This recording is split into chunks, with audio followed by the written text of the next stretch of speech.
Persona 5 Scramble is the direct sequel to the hit JRPG that revived the JRPG genre. Persona 5 serves as the next mainline game in the long-running Shin Megami Tensei series, known for such spin-offs as Shin Megami Tensei Nocturne and Doom. The story takes place shortly after the original game. Joker and crew are about to go on their everyday life when they are called back to the metaverse for an unknown reason, and it's up to them to find out what's happening and beat the new stupid-ass villain that awaits them.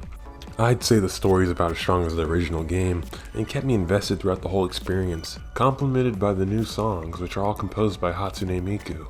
Along with the new villains, there are new allies that come along with the new metaverse. The new metaverse is quite larger in terms of area to move around. This is to facilitate the new combat, which is not turn-based, but now a hack-and-slash warrior-styled game, with the Persona formula of attacking enemies to gain the upper hand in battle, which has never been done before. Please do not mention that I've never played another JRPG other than Persona 5, please. You have special moves that take SP, and that create devastating attacks that really make you feel like one of the Phantom Thieves. It's quite cathartic once you learn how to efficiently fight and go through the dungeons. There's also the ability to switch between 4 characters at once. Not that I ever used it, I couldn't stop staring at Makoto's ass.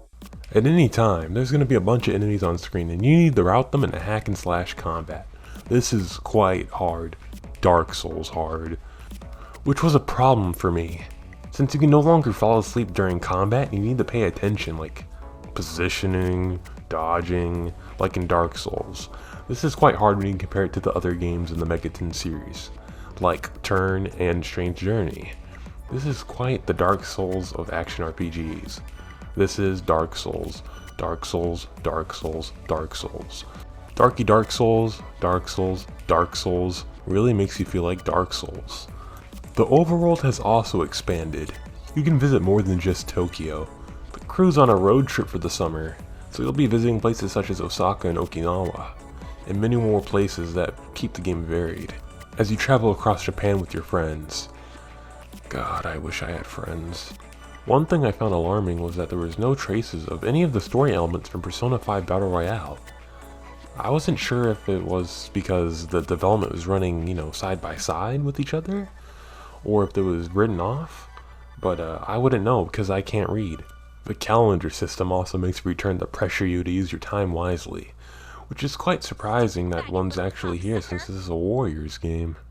Most of the game takes place over a single summer, which of course I think has less days than a whole year, I think. But this is a true sequel to Persona 5. The game isn't as big in scope or anything, but it's quite large. It's about 25 hours shorter than the base game, Persona 5 that is, but still packs a wallop of content that I won't be talking about, because the Let's Play I was watching skipped all over it. But you used to spend a lot of time doing the visual novel elements that you've come to love from the Persona trilogy. I played through the whole game on my Switch in handheld mode because of my wife's boyfriend wouldn't let me use the TV, and I've gotta say, the performance is quite good.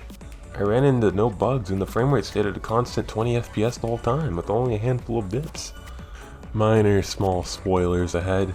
The Gaiman from the original game, they make an appearance yet again the same joke of being very gay. And I'm all for making fun of minority groups, but this time they went too far and it wasn't even funny. Also, late into the game, when you confront one of the major villains of the game, he's able to make Ryuji commit multiple hate crimes that are quite outrageous here in the United States. And I was wondering if there's gonna be cut content. Cut content from, the slurs he was saying. So look out for that. Alright, it's about time to wrap up this review. Persona 5 Scamming is a true sequel that uses its new approach to change up the Megaton combat in a way that's never been done before right now. And it's time to dust off your gloves and say hello to your longtime friends. You are gonna want this game to go along with your Morgana Anahole.